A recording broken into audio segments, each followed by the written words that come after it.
All right, and welcome to another video tutorial. In this tutorial, we're going to be looking at designing a new logo. And we're going to be following 5 simple steps for logo design.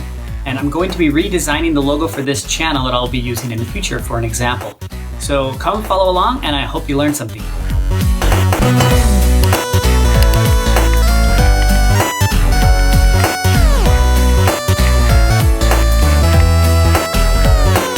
So I've broken this logo design tutorial down into just 5 simple steps.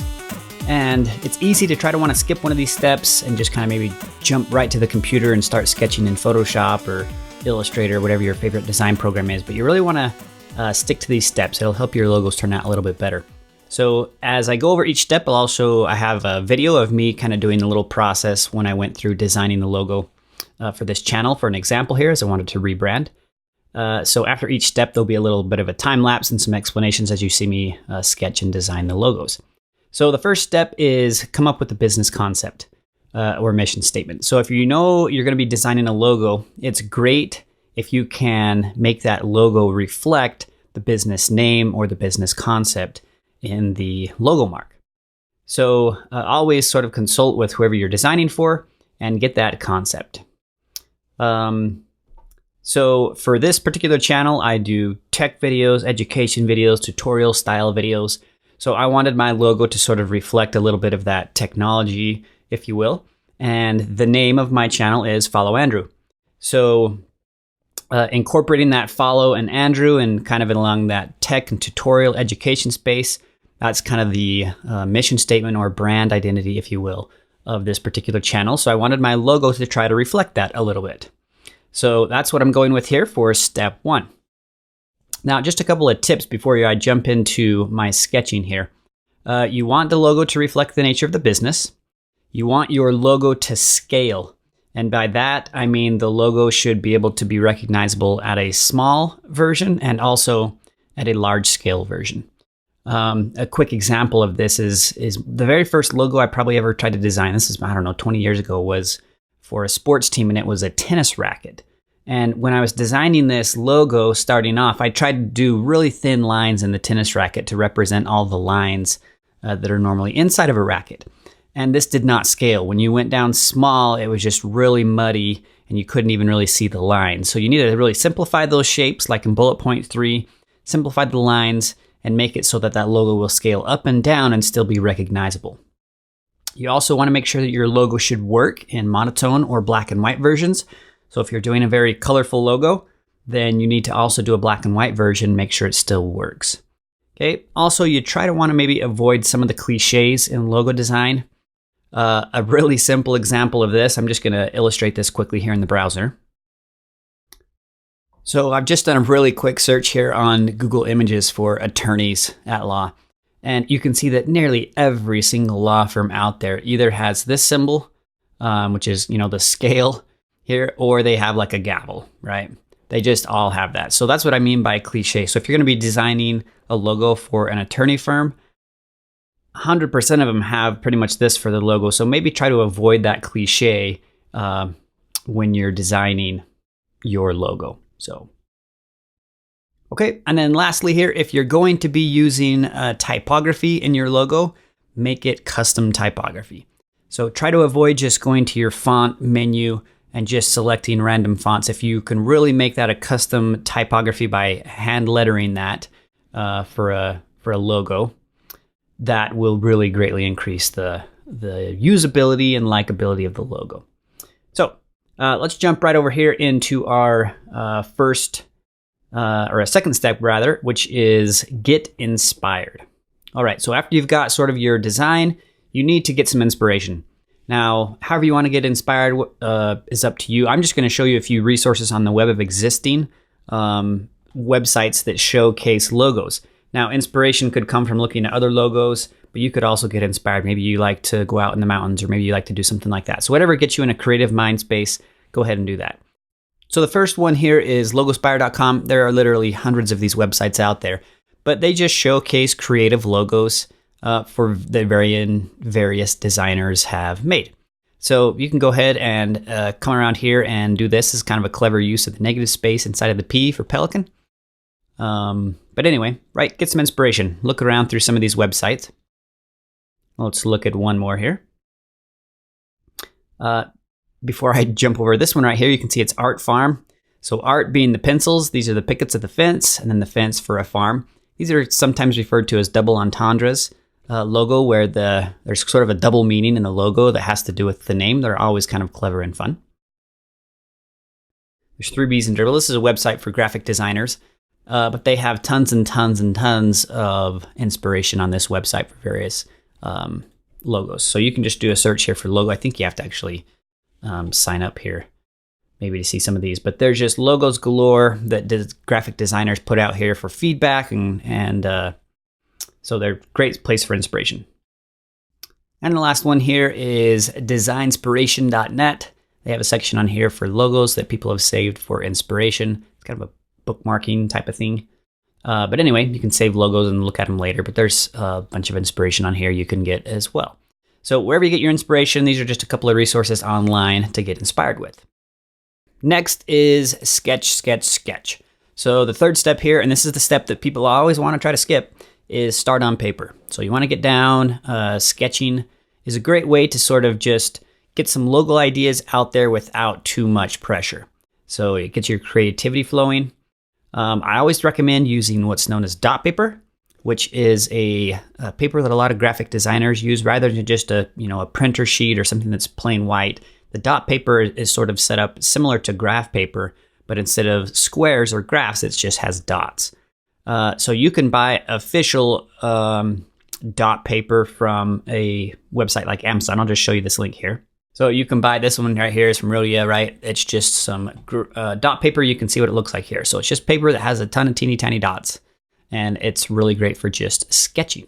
Now, if you don't want to purchase your own, like this is a $10 pack, but you can also just print your own, which is pretty clever. So I'm going to show you this website that will just generate a dot pattern you can print right on printer paper and then sketch on that.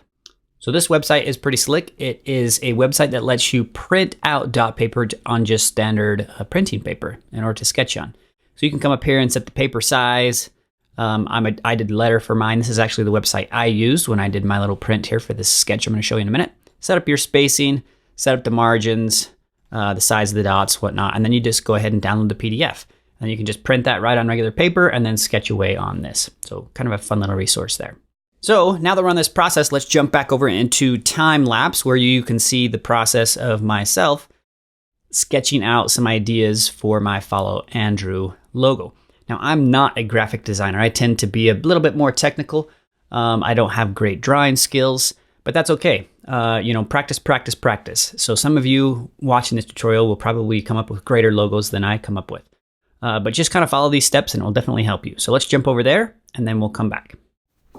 Okay, so here I am sketching this out. Now, for some reason, the playback is sort of skipping frames. It's actually not sped up. I sped it up to 600%. And when I'm looking at my preview, it's sort of skipping frames. But alas, you can see me doing several variations here. I did sort of the FA, I did a little mouse. I did sort of some angle brackets like an HTML tag. I did some curly braces like you would see in CSS with a mouse in the middle. I did a little bit of a block looking FA, maybe to sort of designate pixels or something like that, some sort of digital thing. Here I ended up sketching out just a little pound symbol for like a hashtag, which would designate a follow was my idea behind there, a follow symbol. I kind of like that, so I went with just a follow, a hashtag, and a mouse for following along somebody doing computer work, like Follow Andrew. Just simple hashtags here. A couple variations on that as I was going. Here I sort of played around with all three, an angle bracket, a hashtag, and a mouse in sort of the shape of an A. It's a little bit hard to see there, but that's kind of what I was going for the A for Andrew. Here I'm just going with an arrow, which designates sort of a follow, I thought, and then maybe following over into a bracket or something like that. A group of people. Okay, so as you can see, here are the sketches that I sort of came up with. I scanned that paper in. It didn't scan that great. It's a little bit light, but that's okay. You saw the process of me sketching there. So now that I have these three sketches in, the next is the digital sketch. So let's go ahead and you can see the process of me deciding to come up with these three particular logos that I kind of liked. So I'm going to go ahead and digitally sketch these next. Okay, so I've brought those 10 or so quick little sketches I did here into Adobe Illustrator, where I'm going to be doing my digital sketch. Now I'm really just going to sketch out 3 of these digitally. The ones I'm kind of leaning towards are this one right here with kind of the double arrow. I may play on this one. I kind of like the simplicity of this one. And I don't know, maybe this one right here. So we'll play around with a couple of these and just quickly do a little bit of a digital design here. So here we're going at time lapse, I think 400% here as far as speed goes. So I'm just taking a couple of these little sketches and sketching them out digitally. So the first one here, I did the arrow. The arrow I sort of am using for my follow word, sort of like an arrow that points in a direction like a follow arrow. And I kind of liked how the arrow would designate follow, and then the second little arrow over there, which kind of looks like a chevron symbol a little bit, would be maybe a bracket. So that would designate or denote the HTML. So in HTML you write a lot of bracket keys and opening and closing. I guess they're not brackets, they're angle brackets. So that's what kind of the idea here with this little design was, is that the first one would be my arrow and then the bracket. So that's what that one looks like. Then I went up here to the top. This kind of looks like an HTML tag, FA for follow Andrew. So similar idea here. In HTML you have a lot of tags that have specific names. So the idea would be that there would be my own tag for follow Andrew with the HTML. So just quickly sketched that out with a couple of lines, rotated those across, and then just dropped in a little FA here to kind of see what that would look like. And then lastly here, this is the follow Andrew that is the idea is a hashtag mark, right? Which is commonly used for following things online, whether it be, your Twitter, your Instagram, where people use hashtags to follow a keyword, or the @ symbol to follow people. But that was the idea here, is the hashtag would be the follow, and then I tried to sketch out a little mouse for following along somebody doing tutorials or something on the computer would be the idea with this little design here. So that's the basic 3 little quick sketches that I turned into these digital designs, very simple shapes and whatnot, in this little time lapse. All right, so we are just gonna go with these 3 little designs here that I kind of sketched up a little bit digitally. I'm kind of leaning towards this one because I just like the simplicity of it. I like that there's no typography, although, if we wanted to add this in a website or something, of course, we could always add some typography to this and, play around with this quite a bit to, make this logo incorporate somewhere in here. So I kind of like this one because it can just use be used as a watermark, and then also it kind of stands alone. You can do color variations. I can do a slight variation on this versus this. So I'm going to play around with this one now, and we'll do a few variations. Now is the process of refinement. So I've sort of narrowed it down to my favorite logo of all the, 10 or 13 designs that I ended up sketching, which was this logo here, which sort of gives me the follow. The arrow is the follow. And then I went with the bracket, which is kind of the code for HTML, which I write a lot of on this channel. So kind of following me in my code and tutorial journeys. That's kind of what this logo symbolizes for follow Andrew. So here is all of the different refinements on that simple sketch that I took.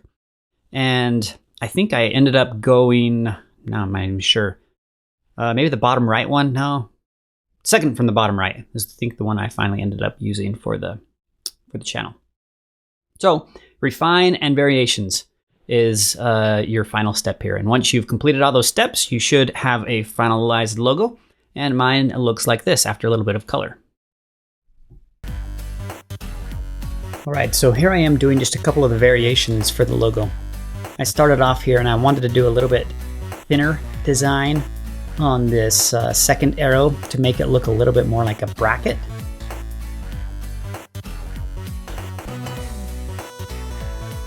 So I kind of just thinned that out a little bit, and then I grab another copy here, and this one I'm sort of stretching out the edges to make it look a bit more like a chevron type of symbol for the 2 arrows. I pulled up my web editor there and just typed in an angle bracket, and I could see that the angle brackets sort of have cut off edges and a cut off nose and are quite a bit more of a steep angle. So I kind of played around a little bit with cutting off that nose, and then I sort of shrunk the logo to make those bracket angles a little bit steeper. I actually in the end didn't like the steeper angles there. So I ended up just going with the 45-degree angle in the end, I think, for my final logo, but I'll just let this play here while I'm doing a couple of designs and variations.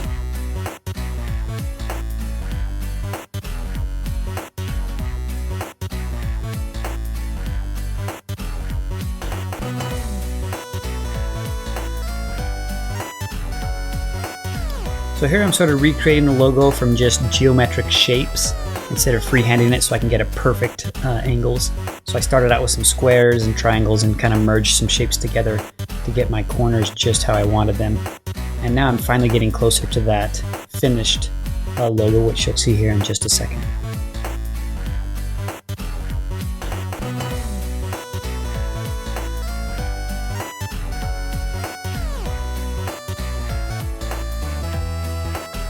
So there's the finished logo there on the left. I kept the similar colors I had before, and I just went ahead and added the Follow Andrew words. I don't know if I would keep those as part of the logo mark or not, but that's kind of what the final logo looks like. And that's it. I'd like you to ask any questions in the comments section. Go ahead and post, especially any of the designs that you have created following this simple process. I'd love to see those. And don't forget to click the thumbs and the buttons and the ring the bells and all that good stuff too. So we'll see you in the next one.